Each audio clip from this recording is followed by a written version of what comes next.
What does it mean to focus on yourself? Most people misunderstand this entirely.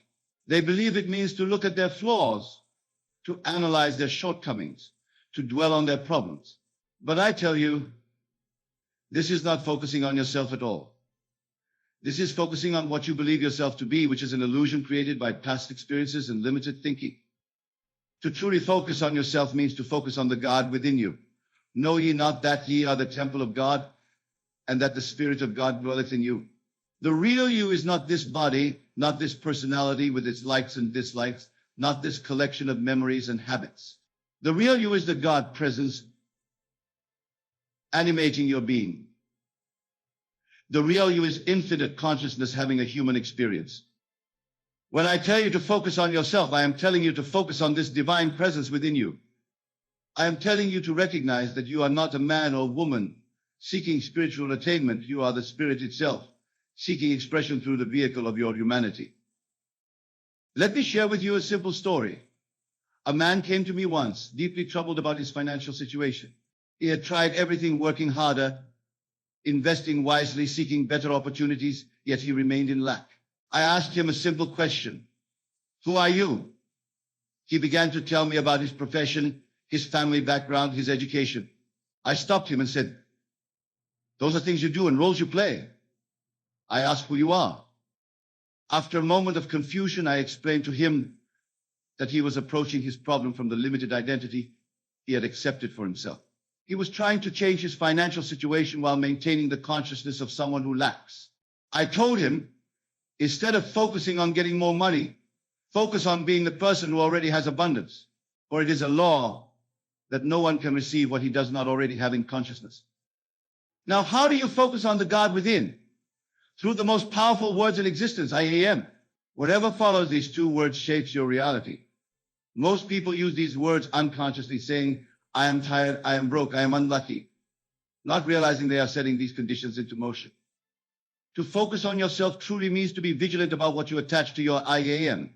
For your I am is your consciousness, and your consciousness creates your reality. This is not positive thinking or affirmations. This is the revelation of your true nature and the conscious use of the creative power that you already possess. When you say I am, you are proclaiming the presence of God. For this is the name God revealed to Moses from the burning bush. I am that I am. You cannot separate yourself from God, for your awareness of being your consciousness is God in action. Therefore, to focus on yourself means to focus on controlling what follows I am in your mind and speech. It means to be aware of the state of consciousness you are occupying moment by moment. Are you dwelling in a state of lack or a state of abundance? A state of illness or a state of health? A state of loneliness or a state of love? Whatever state you occupy, that is what you are calling forth into manifestation. Now let us discuss what it means to shift your energy.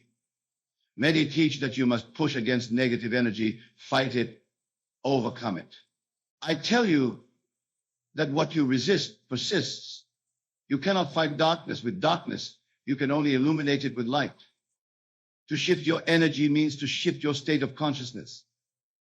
It means to move from one state to another. And how do you do this? Not by force, not by willpower, not by positive thinking. You do it through the wonderful human faculty of imagination. Your imagination is the gateway between the visible and the invisible, between the world of effects and the world of causes. Through your imagination, you can enter any state whatsoever. And once you enter a state and dwell there, it must objectify itself in your outer experience. This is law. Let me tell you a simple technique. When you find yourself in an undesirable state, perhaps feeling anxious or angry or lacking, first become aware of it. Do not judge it or fight it. Simply observe, I am currently dwelling in a state of anxiety. Then close your eyes and ask yourself, what would it feel like if I were calm and centered? Do not answer intellectually. Feel it. How would your breathing change? How would your posture shift? How would the muscles in your face relax? As you begin to feel these sensations, you are shifting your energy. You are moving from one state to another. And as you persist in this new state, the outer world must reorganize itself to match your inner reality. A young woman once told me she had been seeking love for years without success. Every relationship ended in disappointment. I asked her to describe how she felt about herself. She revealed that deep down, she felt unworthy of true love. I told her that she could go on 1,000 dates, but as long as she dwelled in the state of unworthiness, she would attract experiences that confirmed this belief. Instead, I suggested she shift her energy by imagining every night before sleep how it would feel to be deeply loved and cherished. Not visualizing a specific person, but feeling the state of being loved. Within 2 months, she met someone who treated her with the very love and respect she had been imagining. Her outer world rearranged itself to match her new inner state. There is a state I wish to discuss with you that is essential to mastering the art of focusing on yourself and shifting your energy. In scripture, it is called the Sabbath. Most interpret this a day of the week, but I tell you the Sabbath is a state of consciousness. To enter the Sabbath means to rest from your labors. It means to stop trying to make things happen and instead dwell in the consciousness that it is already done. When God completed creation, he rested, not because he was tired, but because the work was finished. There was nothing more to do. When you truly focus on yourself, on the God presence within you, and shift your energy to a desired state, you must then enter the Sabbath. You must rest in the absolute conviction that what you have embodied in consciousness is now a done deal in the invisible realm. And it is only a matter of time before it appears in the visible. Most people sabotage their manifestations because they cannot enter this Sabbath state. They keep checking to see if it's working. They keep trying to make it happen. They keep looking at the absence of their desire in the outer world and then falling back into the old state of consciousness. I tell you, the secret is to persist in your new state until it feels natural to you, and then to rest in the knowledge that the seed has been planted and must by law bear fair fruit in due season. This is what it means to truly focus on yourself and shift your energy. Now, there is an aspect of focusing on yourself that many find challenging, and that is detachment from specific outcomes. When I speak of focusing on yourself, I am not suggesting that you focus on getting specific things or achieving specific results. I am suggesting that you focus on being the person who already has the essence of what you desire. For example, if you desire financial abundance, the focus should not be on the specific amount of money or how it will come to you. The focus should be on embodying the consciousness of abundance, feeling the freedom, the gratitude, the security that abundance brings. This is why Jesus taught, "Seek ye first the kingdom of God, and all these things shall be added unto you."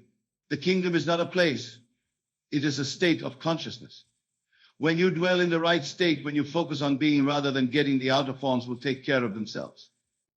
A businessman once approached me, desperate to close a particular deal that would save his company.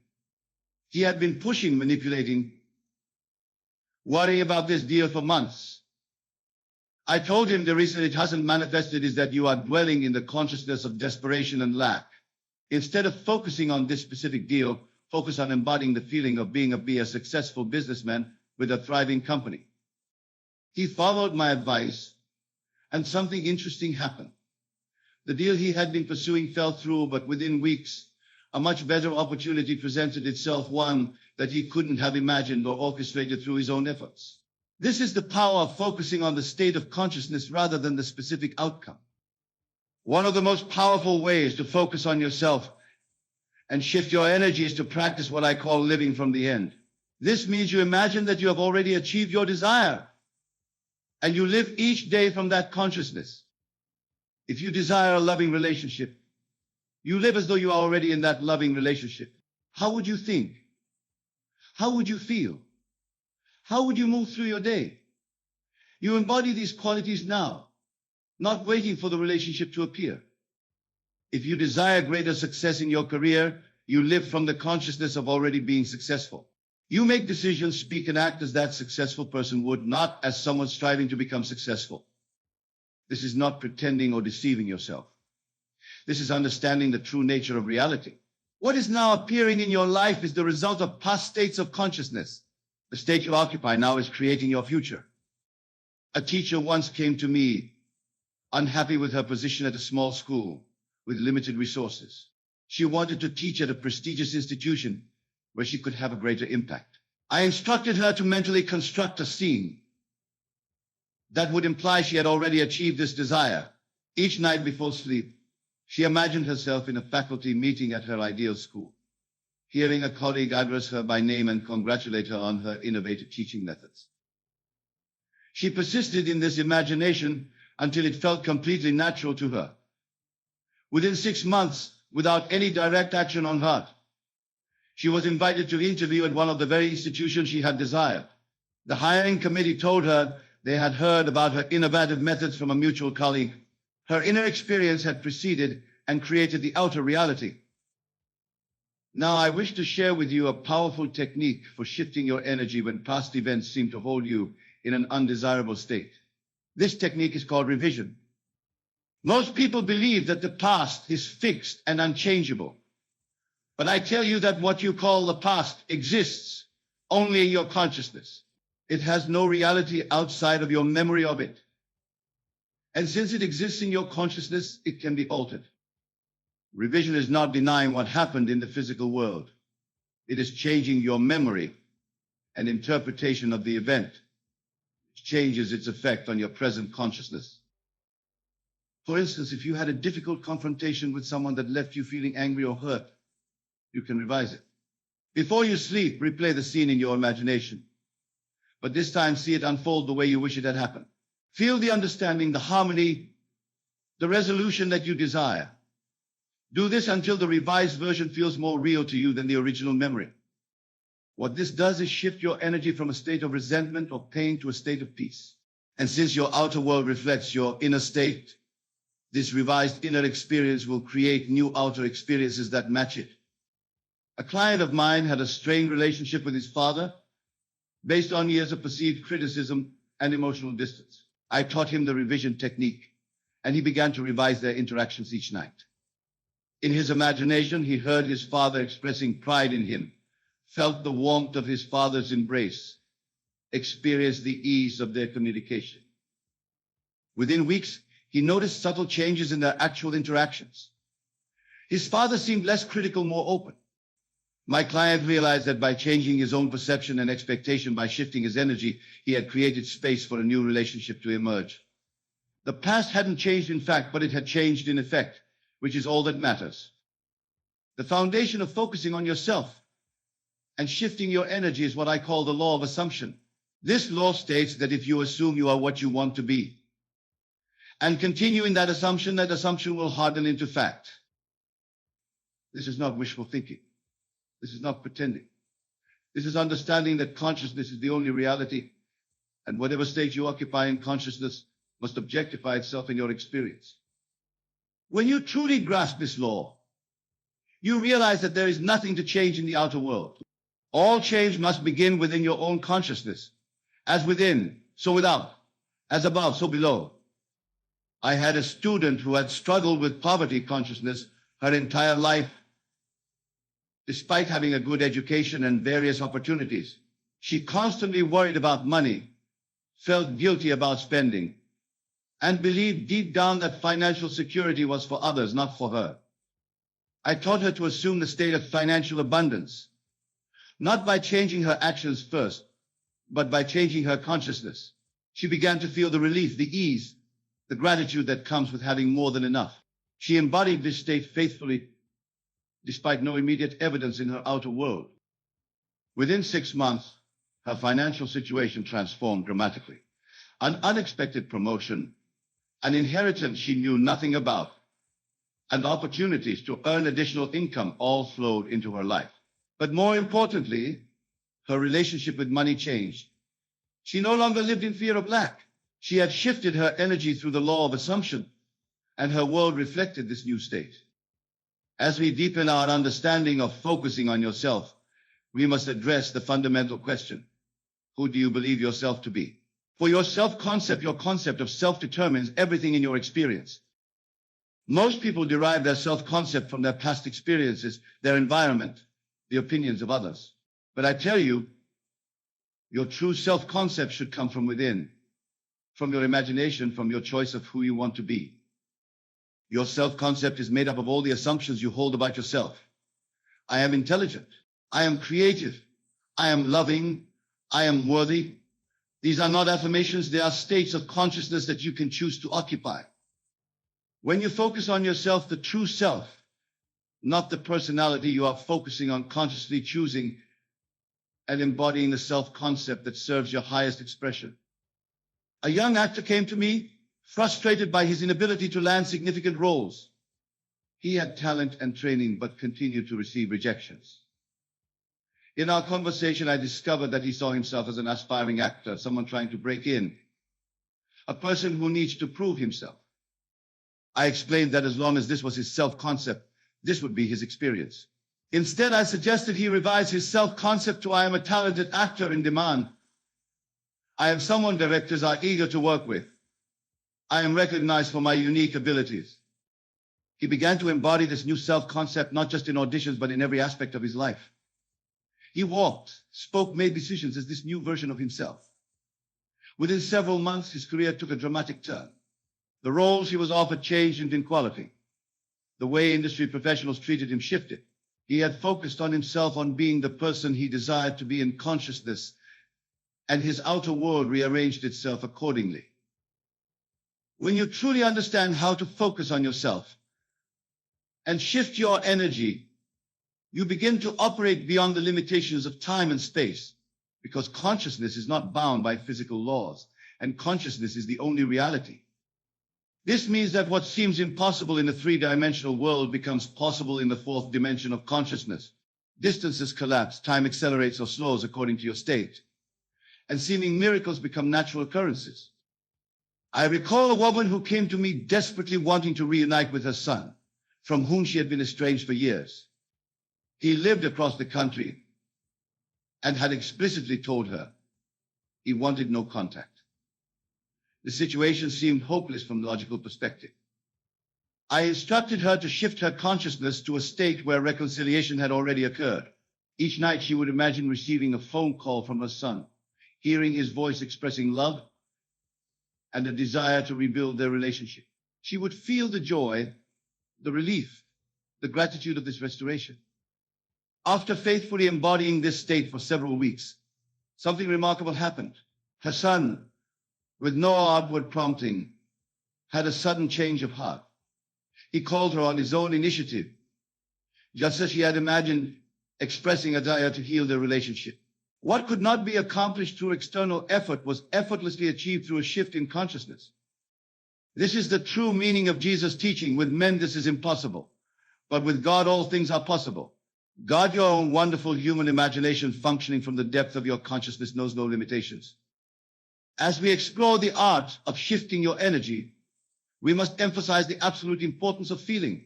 For it is not your thoughts that create your reality, it is the feeling associated with those thoughts. You can repeat affirmations all day long, but if they are not accompanied by the feeling of their fulfillment, they remain empty words. You can visualize desired outcomes in great detail, but if you cannot feel their reality, they remain distant pictures. Feeling is the secret. Feeling is the creative power.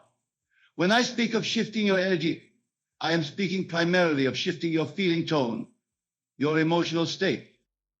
How do you cultivate the feeling of your wish fulfilled? By using your imagination to construct a scene that implies the fulfillment of your desire, and then stepping into that scene so completely that it provokes the appropriate experience you would experience if your desire were already a fact. A physician struggling with burnout came to me seeking a more balanced life. He intellectually knew what he wanted: more time with family, less stress, a more sustainable practice. But he couldn't break free from his schedule and constant exhaustion. I asked him, if you were living that balanced life now, what would be the feeling that would permeate your days? He thought for a moment and said, peace. I would feel peaceful. His assignment was not to change his external circumstances immediately, but to cultivate the feeling of peace, regardless of his outer conditions, to enter the state of peace through his imagination multiple times throughout the day. As he faithfully practiced this, he reported something interesting. Ideas began to come to him, ways to restructure his practice conversations he needed to have, boundaries he needed to set. But these ideas didn't come from stress or desperation. They emerged naturally from his new state of peace. Within 3 months, the structure of his work had transformed, and the balanced life he had imagined was now his daily reality. This is how true change occurs. Not by manipulating externals, but by shifting your feeling state, which then naturally reorganizes the externals to match it. Now I want to speak to you about the value of focusing on yourself in terms that you might not have considered before. In the scriptures, there is a parable about a merchant seeking fine pearls. When he found one pearl of great price, went and sold all that he had, bought it. This pearl of great price is the discovery of your own consciousness as the creative power in your life. Most people spend their entire lives seeking outside themselves for the causes of their experiences, blaming circumstances, other people, fate, luck, or God for what happens to them. But when you discover that your own consciousness, your own focus and energy is creating everything you experience, you have found the pearl of great price, and it is worth relinquishing all external seeking to possess this one great truth. When you truly focus on yourself, you are focusing on the only creative power in your universe. When you shift your energy, you are shifting the very substance from which your reality is formed. A gentleman who had attended my lectures for years approached me after experiencing a profound breakthrough. He said, "For decades I've been reading spiritual books, attending workshops, following teachers, always looking for the key to transformation. Now I realize I've been looking in the wrong direction. The key was never out there, it was within me all along. My consciousness is the key." This man had found his pearl of great price, and from that realization he began to consciously create his life rather than react to it. He focused on himself not in an egotistical way, but in recognition that the kingdom of heaven is within and his entire experience of life transformed. As you embark on this journey of focusing on yourself and shifting your energy, you must understand that there will be a pruning process. Jesus said, "Every branch in me that beareth not fruit, he taketh away. And every branch that beareth fruit, he purgeth it, that it may bring forth more fruit." This means that as you shift to higher states of consciousness, certain elements of your old life may fall away. Relationships that were based on your old state may dissolve. Circumstances that matched your old energy may change or disappear. Habits and patterns that were expressions of your former consciousness may be purged. This pruning is not punishment, it is preparation for greater expression. Just as a gardener prunes a tree not to harm it, but to direct its energy toward more fruitful growth, so too are the elements of your life rearranged as you shift your consciousness. Do not resist this pruning. Do not cling to the old out of fear or familiarity. Trust that what falls away is making room for the new expressions that will match your new state of being. I remember a successful corporate executive who began to shift her consciousness toward greater authenticity and creative expression.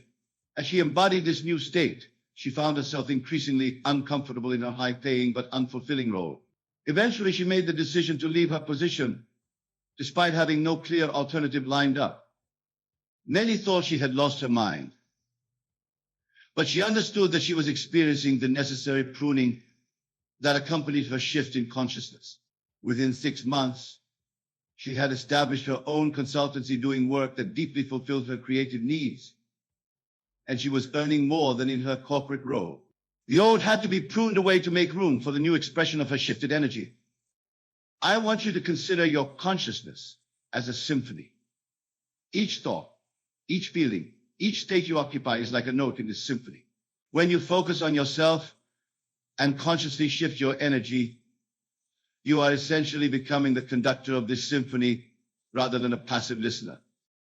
Most people allow their mental symphony to play chaotically notes of worry, hope, fear, occasional joy, frequent anxiety, and sporadic peace all jumbled together. The result is a discordant experience of reality. But when you take control as the conductor, you can create harmony. You can emphasize certain notes of love, abundance, health, peace, and diminish others. You can establish rhythms and patterns that produce a beautiful life experience. This is not about suppressing negative thoughts or pretending difficulties don't exist. It is about consciously choosing which states of consciousness you will dwell in, which you will give life to through your attention and feeling. I worked with an artist who complained of creative blocks and inconsistent inspiration. When we explored his mental patterns, we discovered that his consciousness was a chaotic mix of self-doubt, occasional confidence, fear of judgment, moments of creative freedom, worry about finances, and brief periods of artistic flow. I taught him to become the conductor of his consciousness, to deliberately enter and sustain the state of creative flow, to give more attention and energy to the notes of confidence and inspiration. As he practiced this, his creative expression became more consistent, more powerful, and interestingly, more financially rewarding. He had harmonized his internal symphony, and his outer life reflected this new arrangement. As we near the conclusion of our discussion on focusing on yourself and shifting your energy, I want to address the spiritual dimension of this practice. For when you truly focus on yourself, on the God presence within you, you are entering into a partnership. This is not about ego or self-aggrandizement. It is about recognizing you are a unique expression of the divine with the creative power of the universe flowing through you. Your consciousness is not separate from God's consciousness. It is an individualized expression of it. When you shift your energy, when you move from states of lack, limitation, and fear to states of abundance, freedom, and love, you are aligning your individual consciousness with divine consciousness. You are allowing more of God to express through you. This is the true meaning of the scriptural promise. I and my Father are one. Your I am and the great I am are one and the same. The difference is not in kind, but in degree of expression. I recall a minister who struggled with this concept. Initially, he had been taught that focusing on himself was selfish, that to be spiritual meant to focus only on God and others. But through our discussions, he came to understand that he could not truly serve God or others unless he first recognized and embodied the divine presence within himself. As he began to focus on this inner divinity and shift his energy accordingly, his ministry transformed. His sermons became more powerful, his counsel more effective, his presence more healing. He wasn't focusing on himself in an egotistical sense. He was focusing on himself as a divine expression, a channel through which greater good could flow. This is the invitation extended to each of you, to recognize the divinity within you and to consciously partner with it through your focus and energy. This is how you fulfill your highest purpose and contribute your greatest gift to the world. As we bring our exploration to a close, I want to offer you a practical approach to focusing on yourself and shifting your energy in your daily life. I call this the practice of presence. Presence means being fully aware in the present moment, conscious of your state, attentive to the feeling tone you are emanating. Most people move through their days on autopilot, unaware of the states they are occupying moment by moment, unconscious of the energy they are sending forth into the universe. To practice presence, pause several times throughout yourself. What state am I occupying right now? What is the feeling tone of my being in this moment?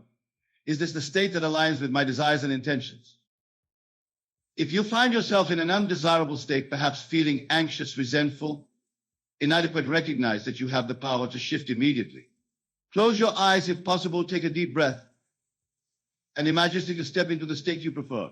Feel it, embody it, be it. This practice of presence, of conscious awareness and deliberate shifting is how you transform your life one moment at a time. It is how you become the deliberate creator rather than the unconscious reactor. A busy mother of 3 came to me, overwhelmed by the constant demands of her life. She felt perpetually exhausted, reactive, and disconnected from her inner self. I taught her this practice of presence to pause throughout her day, become aware of her state, and shift when necessary. She began to notice how often she was in a state of tension and hurry, even when there was no need for it. She practiced shifting to a state of calm centeredness, even amidst the same external circumstances. Within weeks, she reported that while her external situation hadn't changed much, her experience of it had transformed completely. She moved through her days with a sense of peace and presence that affected everyone around her. Her children became calmer. Her relationship with her spouse improved, and she found moments of joy in the very same activities that had previously drained her. This is the power of focusing on yourself and shifting your energy. It transforms not only your own experience, but the experience of everyone in your sphere of influence. My dear friends, what I have shared with you tonight is not new. It is the eternal truth that has been taught by the great spiritual masters throughout history, though often hidden in parable and symbol. Jesus said, "The kingdom of God is within you." The Buddha taught, "With our thoughts we make the world." And now, in our time, we have the opportunity to understand these teachings more clearly than ever before. To focus on yourself means to focus on the divine creative center of your being. To shift your energy means to consciously move from states of limitation to states of freedom, from fear to love, from lack to abundance. This is not a technique to be practiced occasionally when you want something. It is a way of life. It is the deliberate, conscious use of the creative power that you already possess, the power that is your very essence.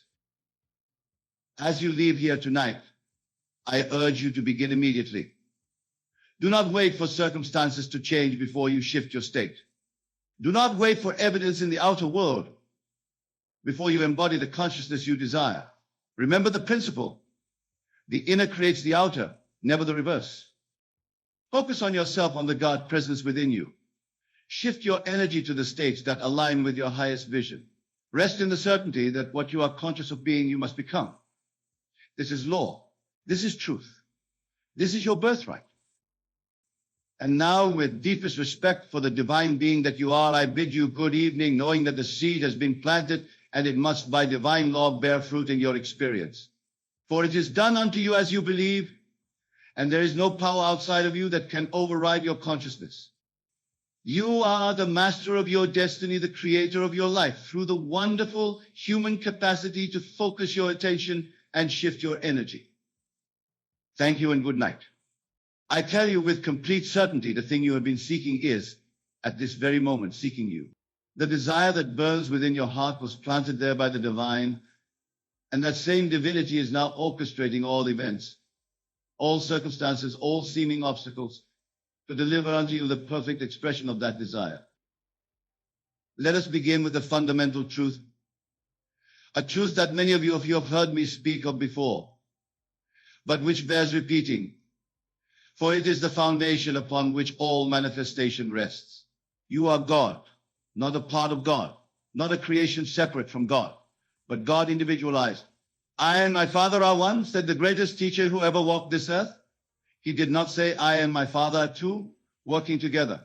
No, he claimed complete unity with the divine power that creates and sustains all things. And what is God?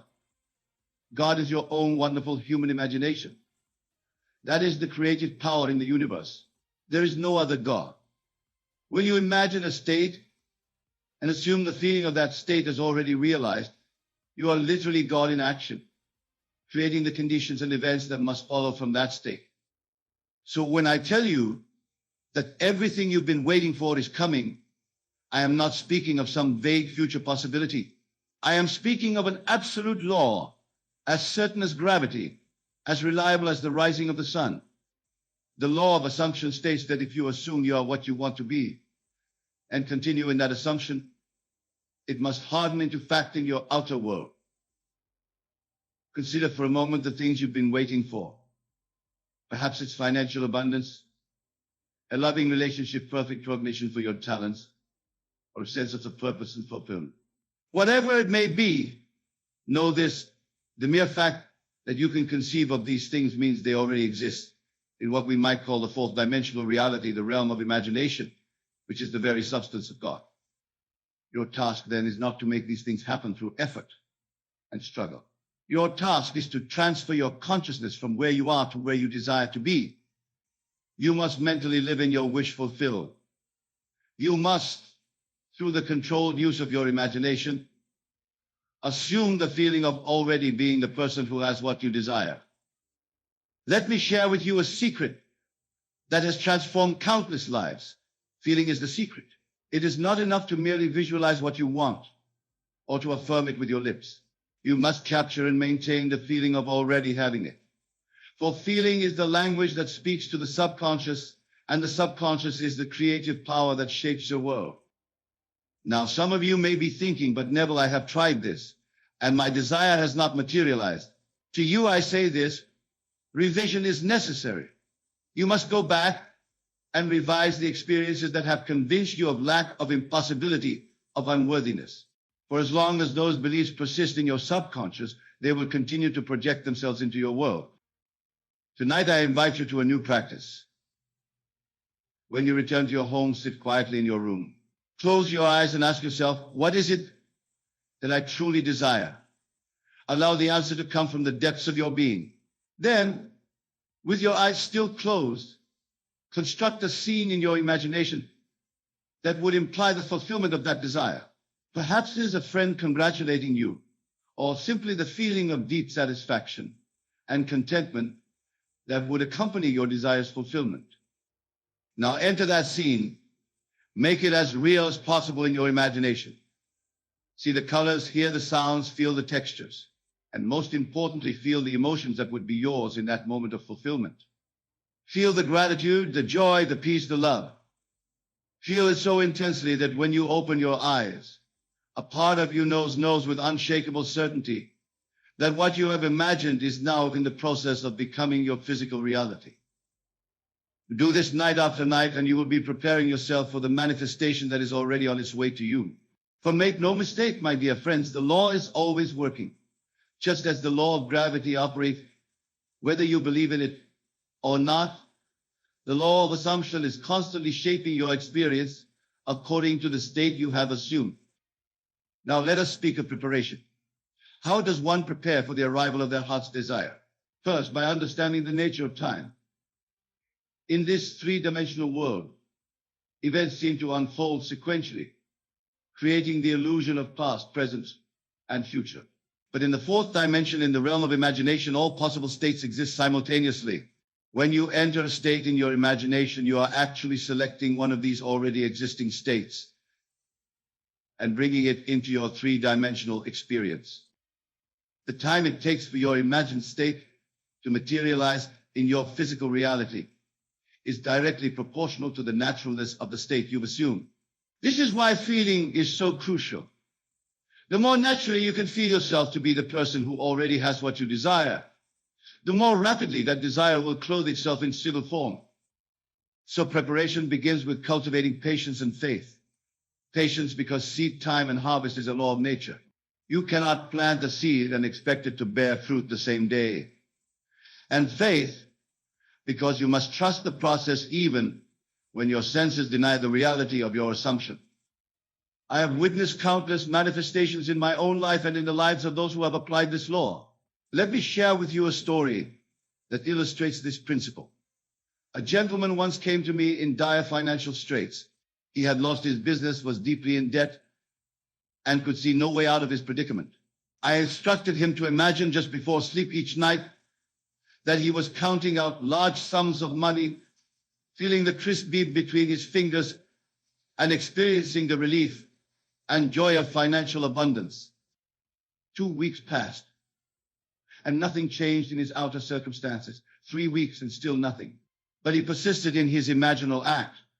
Then, at the end of the month, he received a phone call from a former business associate whom he had not spoken to in years. This associate proposed a partnership that, within 6 months, restored my friend to a state of financial prosperity, far exceeding what he had known before. This is the law in operation. The seed was planted in imagination, it grew in the darkness of the subconscious, and it manifested in perfect time through channels that the conscious mind could never have conceived. So I say to you, everything you've been waiting for is coming. It is already on its way. But you must prepare yourself by living from the end, by occupying the state of consciousness that would be yours if your desire were already fulfilled. Now, there's another aspect of preparation that I must address, and it is perhaps the most important of all. You must be willing to let go of your old concept of self. For many of you, the person you believe yourself to be is intimately tied to the circumstances you currently experience. To manifest a new reality, you must be willing to become a new self. This is the true meaning of death and rebirth. It is not the physical body that must die, but rather the old concept of self. You must die to your present self-concept to be reborn as the self that is aligned with your desire. This can be challenging, for the ego resists change. It clings to the familiar, even when the familiar is painful or limiting. But I assure you, this death is not to be feared, for what awaits you on the other side is the fulfillment of all that you have ever dreamed. Let me be very clear about this law of assumption. It is not mere positive thinking or wishful fantasizing. It is the deliberate use of your imagination to select and occupy a state of consciousness. When this is done with feeling and persistence, the outer world must rearrange itself to reflect your inner reality. Think of it this way. Your consciousness is like a radio dial. On that dial are infinite stations, each one broadcasting a different version of reality. The station you are tuned to right now is broadcasting your current life circumstances. To change those circumstances, you must tune the dial to a different station, one that is broadcasting the reality you desire to experience. The tuning is done through your imagination, guided by feeling. When you imagine a scene that implies the fulfillment of your desire, and when you feel the emotions that such fulfillment bring, you are turning the dial to a new station. Persist in this new frequency, and your outer world will shift to match it. Now, some of you may wonder about the role of action in this process. Must you not also take action to realize your desires? The truth is that inspired action will flow naturally from your changed consciousness. When you genuinely assume the feeling of your wish fulfilled, you will find yourself naturally doing the things that someone in that state would do. Moreover, doors will open that were previously closed to you. Opportunities will present themselves that your logical mind could never have devised. People will be drawn to you who can assist in the manifestation of your desire. All of this happens not because you are forcing it through willpower, but because you have changed your state of consciousness, and your outer world must conform to that inner change. Let me give you another illustration from my own experience. Many years ago, I desired to travel to Barbados to visit my family. However, I had no money for passage, and the wartime restrictions make civilian travel difficult. Rather than focusing on these obstacles, I went to sleep each night imagining that I was sleeping in my childhood home in Barbados. I could feel the tropical breeze, hear the familiar sounds, and experience the joy of being with my loved ones. Within a few weeks, I received a letter from my brother containing money for passage, and shortly thereafter, I was granted a spot on a ship bound for Barbados, despite the wartime restrictions on civilian travel. The outer circumstances rearranged themselves to match my inner assumption. This is the promise I make to you tonight. Whatever you have been waiting for, be it love, wealth, health, or any other desire of your heart, it is coming to you now. But you must prepare yourself by assuming the feeling of its fulfillment, by living from the state of consciousness of having already received it. Let us delve deeper into this preparation, for it is multifaceted and requires a certain discipline of mind. The first aspect of preparation is mental. You must clean the windows of your mind, clear away the accumulated dust of limiting beliefs and negative assumptions. Begin by watching your thoughts and the words you speak. Are they aligned with your desire, or do they contradict it? Do you affirm abundance while secretly harboring thoughts of lack? Do you speak of health while dwelling on symptoms of illness? This divided mind cannot manifest effectively. As it is written, a double-minded man is unstable in all his ways. To prepare your mind, practice what I call mental dieting. Just as you would carefully select the food you put into your body for optimal health, so must you carefully select the thoughts you allow to dwell in your mind. Feed your mind with thoughts of the wish fulfilled. Starve your mind of thoughts that contradict your desire. When negative thoughts arise, and they will, for the old habits of mind do not surrender easily, do not fight them or suppress them. Simply observe them without judgment, and then deliberately replace them with thoughts that support your new assumption. The second aspect of preparation is emotional. As I have emphasized, feeling is the secret. You must cultivate the emotional state that would be yours if your desire were already fulfilled.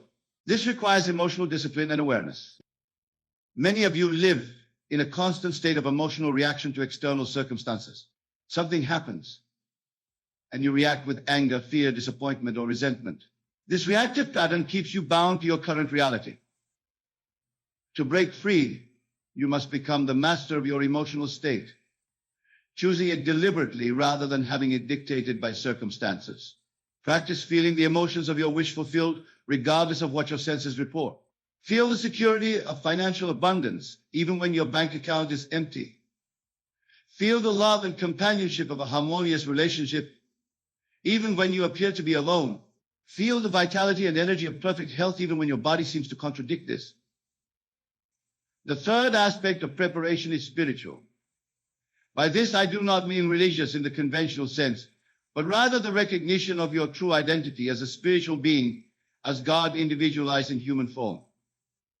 The greatest barrier to manifesting your desires is the belief in separation, the belief that you are separate from your good, separate from other people, separate from God. This belief in separation is the root of all fear, all lack, all conflict. To prepare spiritually is to embrace the truth of your oneness with all that is. It is to recognize that the power that created the universe is not outside of you, but within you, expressing as you. It is your very consciousness, your awareness, your I am. When you truly understand this, you will no longer beg or plead for your good to come to you from some external source. You will know that all that you desire already exists within you as a state of consciousness, waiting to be assumed and expressed. The fourth aspect of preparation is physical. Your physical body and environment are the densest, most external expressions of your consciousness.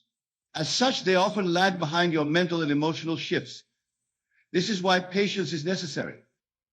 However, you can support the manifestation process by bringing your physical environment into alignment with your assumption. Clear out the clutter that represents your old life. Create space for the new to enter. Dress, speak, and carry yourself as the person who already has what you desire. This is not pretense or fakery. It is the outer expression of an inner conviction. It is living from the end, embodying the state you wish to manifest. Now let us address a question that often arises: what about the desires of others? What if what you want conflicts with what someone else wants? Remember this: in the realm of true creation, there is no competition, no scarcity, no conflict of interests. When you operate from the level of the imagination, which is the level of God, you are not taking from anyone else. You are selecting from the infinite variety of already existing states. Moreover, when you assume a state of consciousness that includes harmonious relationships and mutual benefit, that is what you will experience. If you assume a state of having what you want at the expense of others, that conflict will manifest in your experience. This is why I advocate assuming states of consciousness that embody the highest good for all concerned. Imagine not only your own joy and fulfillment, but also the joy and fulfillment of everyone involved in your manifestation. Let me share with you another principle that will help you in preparing for the arrival of your desire. It is the principle of detachment, or what some might call letting go. Many of you hold on to your desires with such desperation, such anxiety about whether or when they will manifest, that you actually push them away. This anxious attachment comes from the belief that what you want is separate from you and might elude your grasp. True manifestation requires a certain detachment, not from the desire itself, but from the anxious need to control the timing and the means of its fulfillment. When you have truly assumed the state of the wish fulfilled, you can relax in the certainty that the outer reality must conform to your inner assumption in its own perfect time and way. This detachment is not indifference. It is the quiet confidence that comes from knowing the law and trusting its operation. It is the peace of mind that allows you to get on with your daily life, secure in the knowledge that your new reality is already established in consciousness and is now moving toward you in the world of form.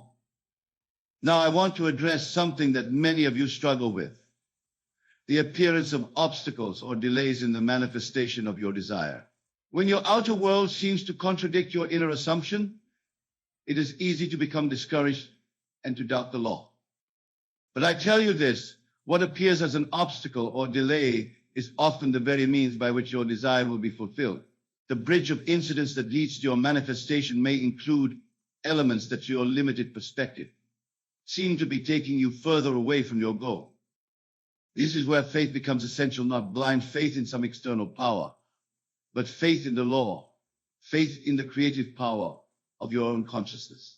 Trust that the seed you have planted in the garden of your mind is growing, even when you cannot yet see the sprout above the soil. And remember this, the manifestation always comes in ways that you could not have planned with your conscious mind.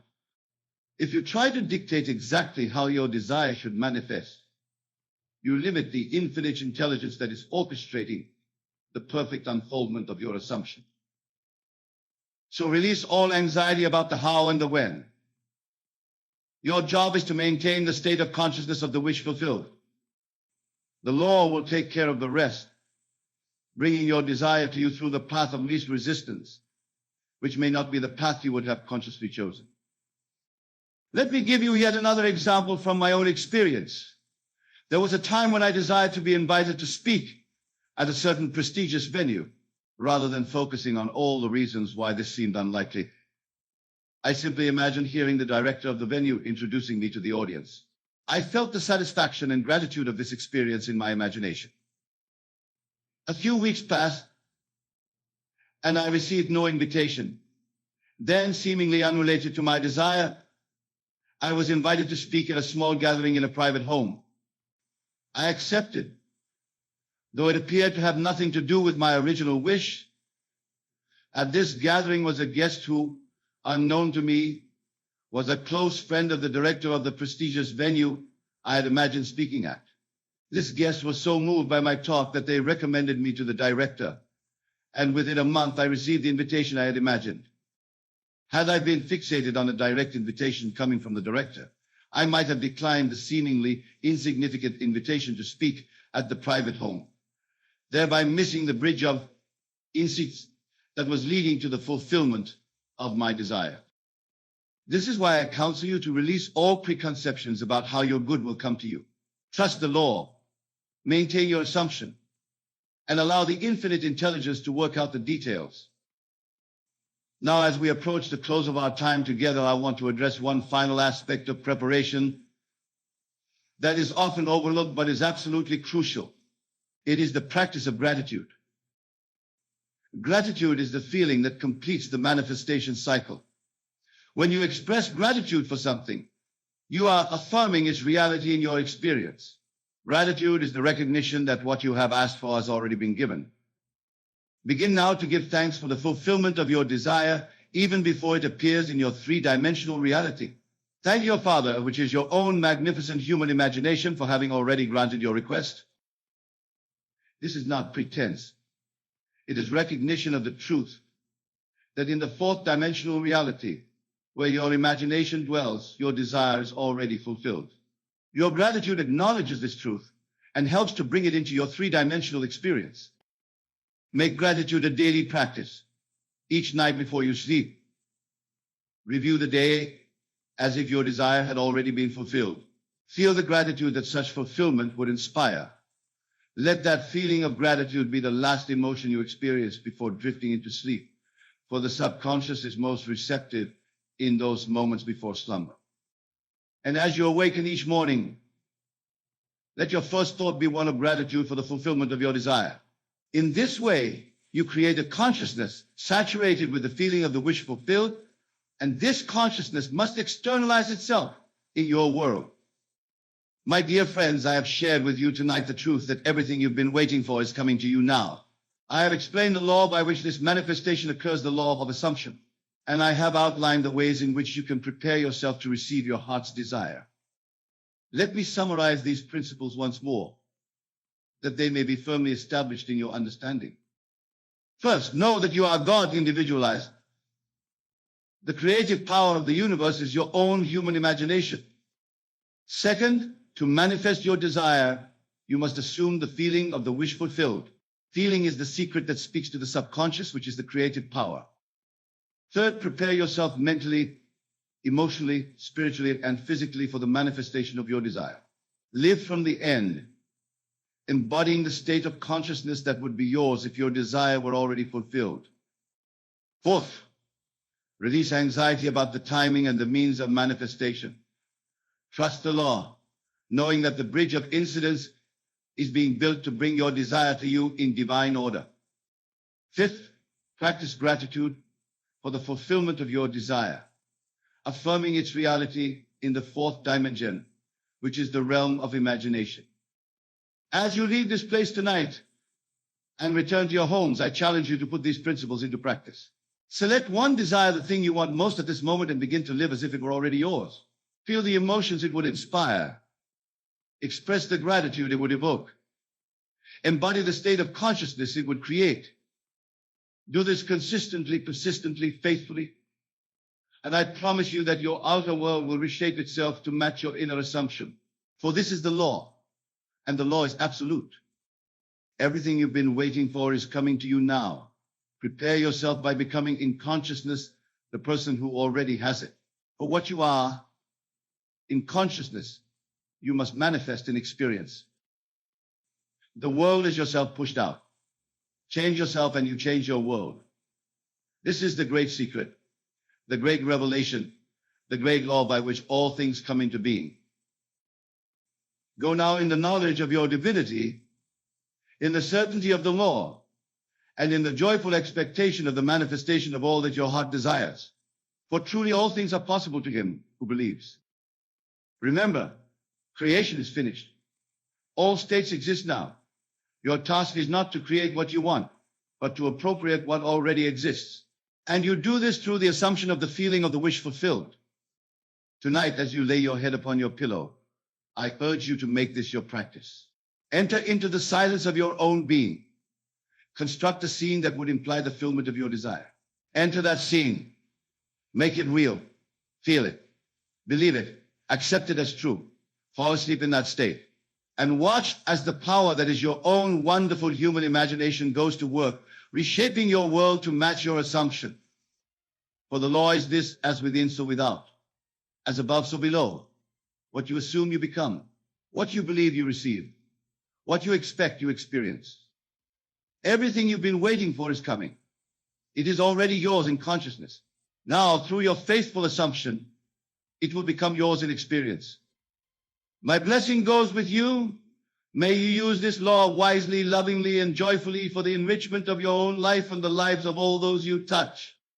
The greatest discovery of man is the discovery that he can fashion his future by focusing his imagination and attention on that inner self, which is God. I and my Father are one, but my Father is greater than I. The outer man that the world knows is but a reflection, a shadow of the inner man, the true being that you really are. Tonight, I ask you to set aside all preconceived notions about yourself and the world around you. For what I am about to share with you is not based on external observation or second-hand information, but on first-hand experience that you too can have if you but apply the principle I will unfold. The true meaning of focusing on yourself. Man's chief delusion is his conviction that there are causes other than his own state of consciousness. When I speak of focusing on yourself, I do not mean the ego self that is concerned with appearances, with what others think, with social status or material possessions. No, I speak of that deeper self, that inner being that is one with God. To focus on yourself means to recognize and claim your divine nature. It means to understand that you are not a body or a mind, but pure consciousness, pure awareness. And this consciousness, this awareness is God.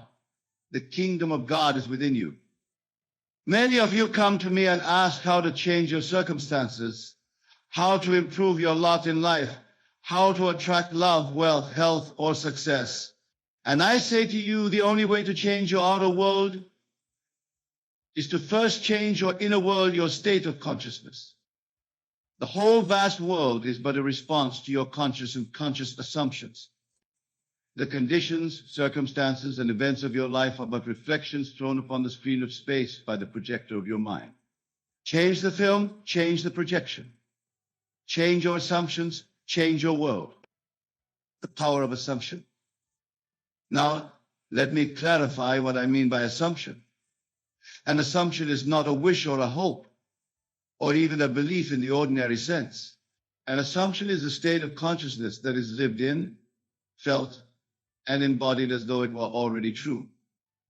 When you focus on yourself, on your true self, you are focusing on your power to assume states of consciousness. This is the greatest power in the world, for it is the power that shapes destiny. Every state of consciousness seeks expression. Like a seed, it contains within itself all that is needed for its full manifestation. Plant the seed of a new assumption in the fertile soil of your consciousness. Water it with attention and faith, and it will unfold according to its nature. If you assume that you are wealthy, the outer world must rearrange itself to conform to that assumption. If you assume that you are loved, circumstances must shift to reflect that state.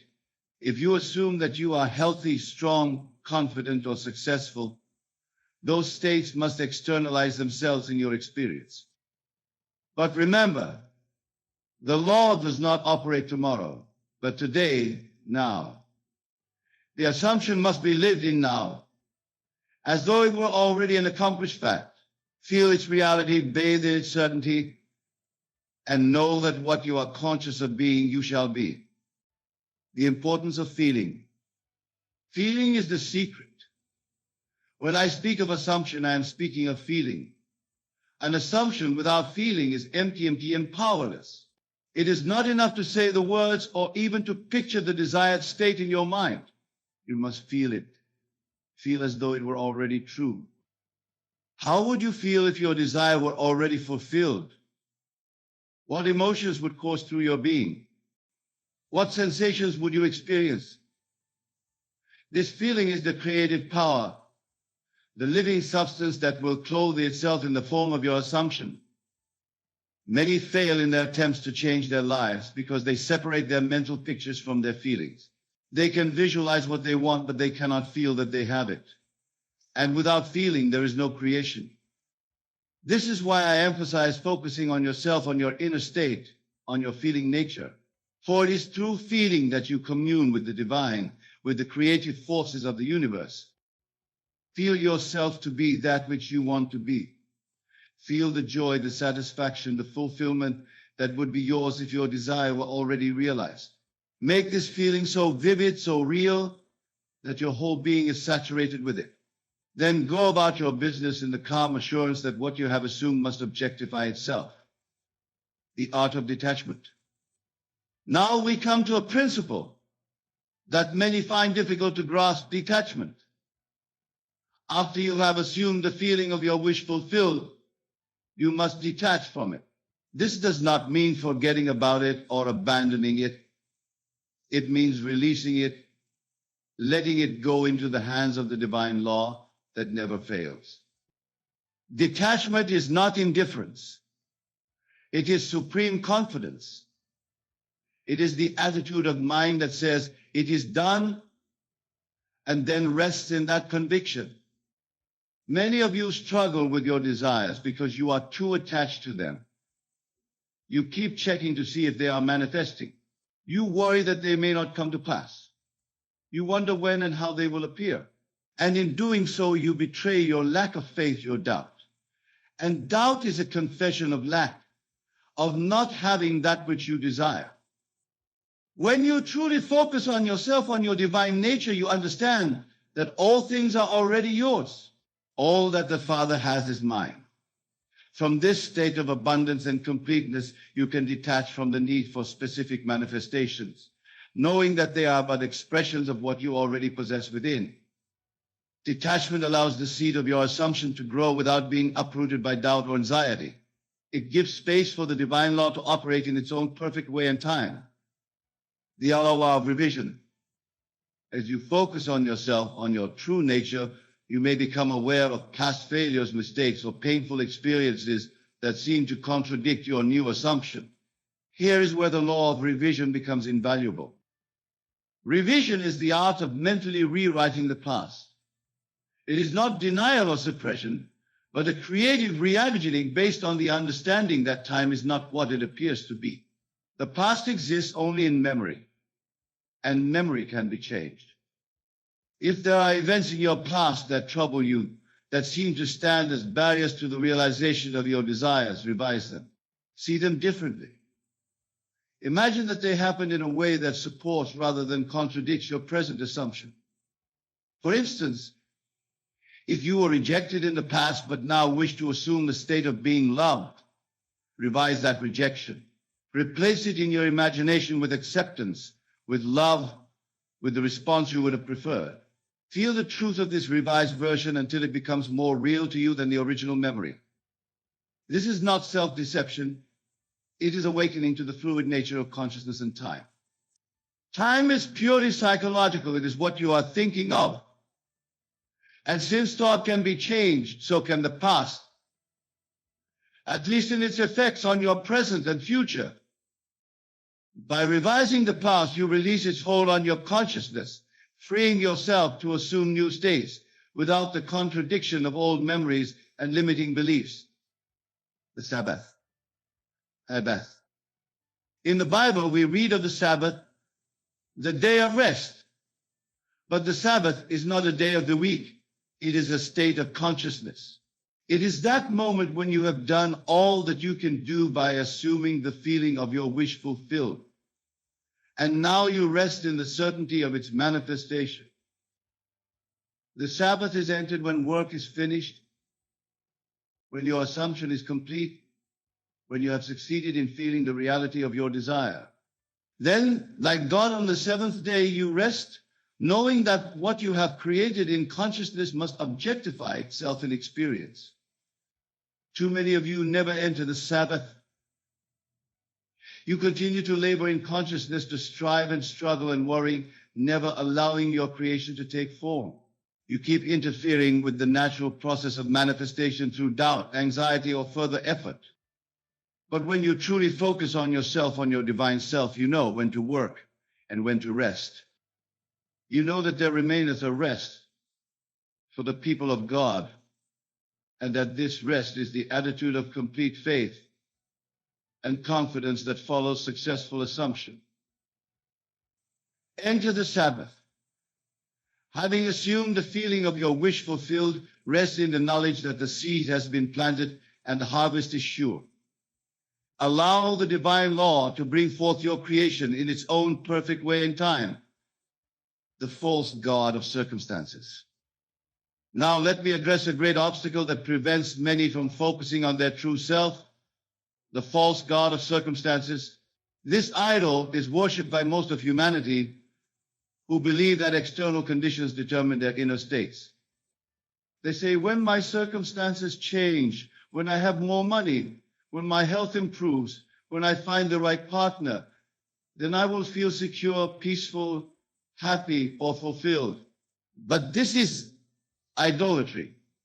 It is putting something other than God, other than your own consciousness, in the position of causation. The truth is the exact opposite.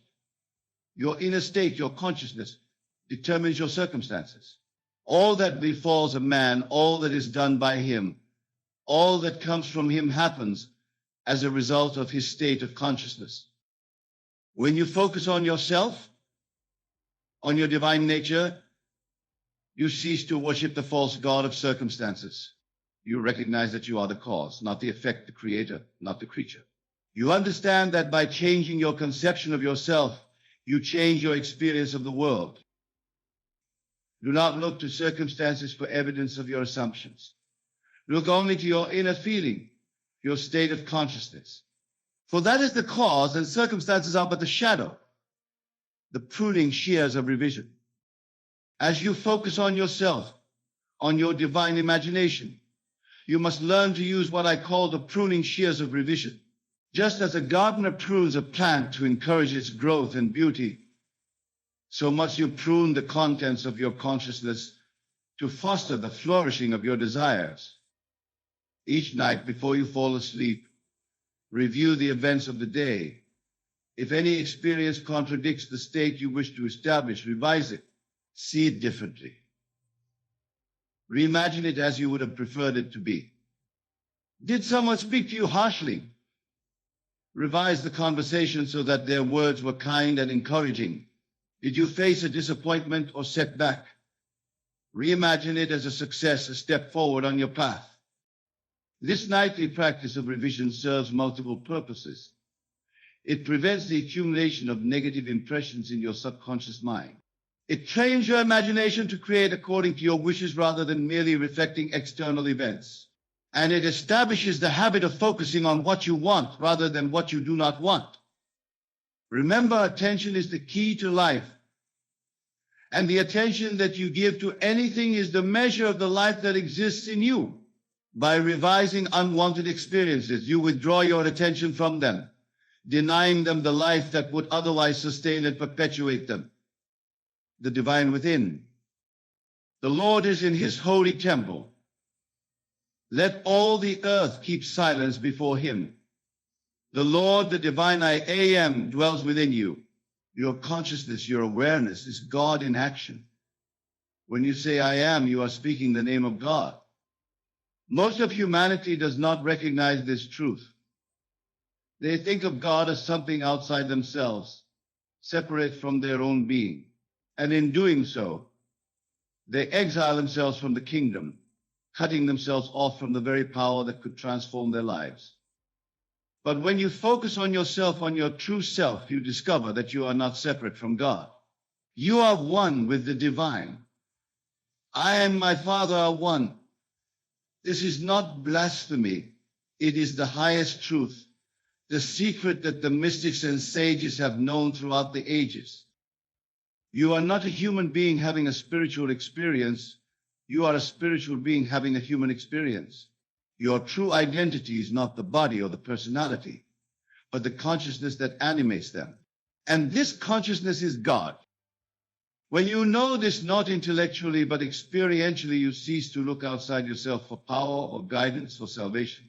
You look within to the divine I am, that is your true nature, your essential being. The law of identical harvest. Now let us consider what happens when you focus on yourself, on your divine imagination. The Bible tells us, whatsoever a man soweth, that shall he also reap. This is not a moral injunction, but a statement of the law of identical harvest. What you plant in consciousness, you harvest in experience. The seed and the fruit are identical in kind, though they differ in expression. Plant corn, and you harvest corn. Plant wheat, and you harvest wheat. Plant the consciousness of wealth, and you harvest wealth. Plant the consciousness of love, and you harvest love. Many of you struggle with your desires because you are trying to harvest something different from what you have planted. You plant thoughts and feelings of lack, limitation, fear, or unworthiness, yet expect to harvest abundance, freedom, confidence, or value. This is against the law. The law of identical harvest demands that you first become in consciousness what you wish to experience in the outer world. Be ye transformed by the renewing of your mind. When you focus on yourself, on your imagination, on your power to assume states of consciousness, you put yourself in harmony with this law. You plant deliberately, consciously, the seeds that will produce the harvest you desire, the state of wish fulfilled. Imagination is the beginning of creation. When you imagine yourself as having achieved your desire, when you feel the reality of this achievement, when you bathe in the satisfaction of it, you are in what I call the state of wish fulfilled. This state is not fantasy or daydreaming. It is a deliberate, controlled use of the creative faculty of imagination to establish in consciousness the conditions that will then externalize themselves in your experience. The state of wish fulfilled is the most powerful state of consciousness, for it aligns your being with the creative forces of the universe. It puts you in harmony with the divine law that manifests all things. Many of you fail to enter this state because you focus on the absence of what you desire rather than its presence. You dwell on the problem rather than the solution, on what is missing rather than what is fulfilled. But when you truly focus on yourself, on your divine imagination, you shift your attention from absence to presence, from lack to abundance, from the problem to the solution. You enter the state of wish fulfilled and dwell there until it becomes your predominant state of consciousness. The power of persistence. Now, some of you may have tried to apply these principles without apparent success. You have imagined, you have assumed, you have felt the reality of your desire, yet the outer manifestation seems delayed or absent. Here is where persistence becomes essential. Though it tarry, wait for it, because it will surely come. It will not tarry. The time it takes for your assumption to clothe itself in physical reality depends on many factors. The nature of your desire, the intensity of your feeling, the strength of contrary beliefs, and the natural processes involved in manifestation. But one thing is certain, what is impressed upon consciousness must express itself. It cannot fail. My word shall not return unto me void, but it shall accomplish that which I please, and it shall prosper in the thing whereto I sent it. Persistence does not mean continually repeating your affirmations or visualizations. It means maintaining the feeling of your wish fulfilled, living from the state of its accomplishment, despite appearances to the contrary. When doubts arise, when circumstances seem to contradict your assumption, return to yourself, to your divine imagination, and renew the feeling of your wish fulfilled. Do not be discouraged by delays or temporary setbacks. These are but the workings of the law, as it rearranges the outer world to conform to your inner state. The naturalness of faith. Faith is the substance of things hoped for, the evidence of things not seen. Faith is not blind belief or wishful thinking.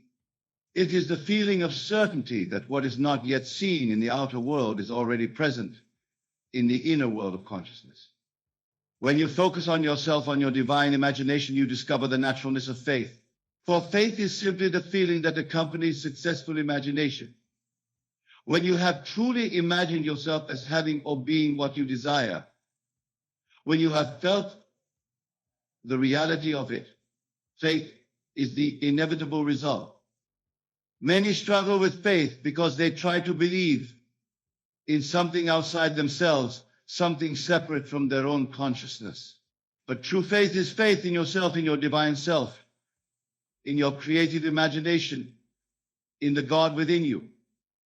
This faith is not something you must strive to attain. It arises naturally from the experiential knowledge of your own divine nature and creative power.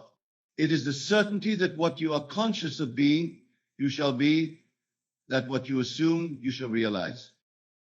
The law of assumption. The law of assumption is the central principle of all that I teach. It states that if you assume that you are what you want to be, and if you persist in that assumption, it must become fact in your experience. This law is impersonal and universal. It operates without regard to what others may think or say, without concern for the seeming impossibilities or obstacles in your path. It cares nothing for the judgments of the world or the limitations of the past. It responds only to the state of consciousness that you establish and maintain. When you focus on yourself, on your divine imagination, you put yourself in harmony with this law. You become a conscious operator of it rather than an unconscious victim of its operation. For make no mistake, the law of assumption is always operating in your life, whether you are aware of it or not. Your current circumstances, your present experiences are the result of past assumptions, most of which were made unconsciously without deliberate intent. But now you know. Now you understand that you can consciously choose the assumptions from which your life unfolds. You can deliberately imagine and feel yourself to be what you want to be. And by the law of assumption, you must become it. The creative use of feeling. Feeling is the one and only medium through which ideas are conveyed to the subconscious. It is not enough to think about your desire or to picture it mentally. You must feel it. You must experience the emotion, the sensation, the mood that would be yours if your desire were already fulfilled. This feeling is the creative power the vital substance that forms itself into the conditioned circumstances and events of your life. Without feeling, your mental images and verbal affirmations are empty shells, devoid of creative energy. Many of you separate thought from feeling, imagination from emotion. You think of what you want, but you feel its absence. You imagine having your desire, but you experience anxiety or doubt about its realization. But when you focus on yourself, on your feeling nature, you unite thought and feeling, imagination and emotion. You think from the state of having, not of wanting. You feel the reality of possession, not the pain of absence. This union of thought and feeling is the secret of successful creation. It is the alchemical marriage that produces the child of manifestation, the mystery of consciousness.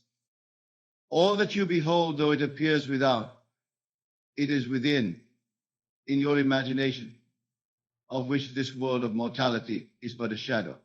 The outer world that seems so solid, so independent of you, is but the outpicturing of states of consciousness. This is the great mystery that few understand. Consciousness is the only reality. What you are conscious of being, you are. What you are conscious of having, you have. What you are conscious of experiencing, you experience. The shift from unconscious to conscious creation occurs when you focus on yourself, on your divine imagination, rather than on the shadows it casts. When you recognize that the world is responding not to your actions or your circumstances, but to your state of consciousness, to your concept of yourself. This is why two people can face the same external situation yet have entirely different experiences of it. One sees opportunity where the other sees obstacle. One feels abundance where the other feels lack. One experiences love where the other experiences rejection.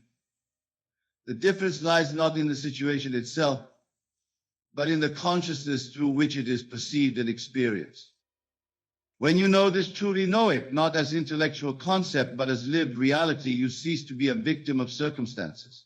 You become the creator of your experience, the author of your life story. The end runs back to you, the beginning. Now, as we approach the conclusion of our discussion, I wish to remind you of a profound principle. The end runs back to the beginning. What does this mean? It means that your desired end, your goal, is already contained within you as potential, as seed. When you focus on yourself, on your divine imagination, you discover that what you seek is already present, though in latent form. Before you called, I answered. Your desire exists within you before it manifests in the outer world. This is why you can feel the reality of what does not yet appear to the senses.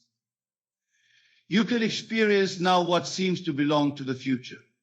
For the future already exists in consciousness, waiting to be brought forth by your recognition and acceptance of it. When you assume the feeling of your wish fulfilled, you are not creating something new or foreign to nature. You are simply unfolding what already exists within you, bringing forth the fruit from the seed, externalizing the internal, making visible the invisible. This is the mystery of creation, that all things exist first in consciousness before they appear in time and space. That which has been is now, and that which is to be has already been. The promise of focusing on yourself. As we conclude this discourse on focusing on yourself, I wish to leave you with a promise, not my promise, but the promise of the divine law that never fails. If you will focus on yourself, on your divine imagination, if you will assume the feeling of your wish fulfilled, if you will persist in that assumption despite appearances to the contrary, if you will live from the end rather than toward it, then your assumption must harden into fact. It cannot fail. This is not positive thinking or wishful dreaming. It is the operation of an immutable law, the law by which the universe itself was created. In the beginning was the Word, and that Word was an assumption, a divine imagination that contained within itself all that would ever be. You, being made in the image and likeness of God, possess this same creative power. Your consciousness, your imagination, is the God in you, the I am, the Lord of your universe. When you know this not as concept, but as experience, you are free. Free from the limitations of the past, free from the opinions of others, free from the tyranny of circumstances. For you recognize that all these are but shadows cast by consciousness, and consciousness can be changed. Focus on yourself, on your divine self, and see what happens. See how the outer world reshapes itself to conform to your inner assumptions. See how problems resolve themselves, how desires fulfill themselves, how life becomes a joyous adventure of creative self-expression. For this is the promise, according to your faith, be it done unto you. And faith is but the feeling of the wish fulfilled, the certainty that what you are conscious of being, you are becoming, that what you assume in imagination, you shall realize in experience. The invitation. Ladies and gentlemen, I leave you with an invitation. Test this principle in the laboratory of your own life. Do not take my word for it. Do not believe it simply because I have spoken it. Put it to the test. Choose a desire, something you truly want to be, to do, or to have.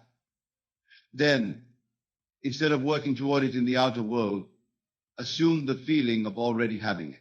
Enter the state of consciousness that would be yours if your desire were now a reality. Feel it, live it, be it in imagination.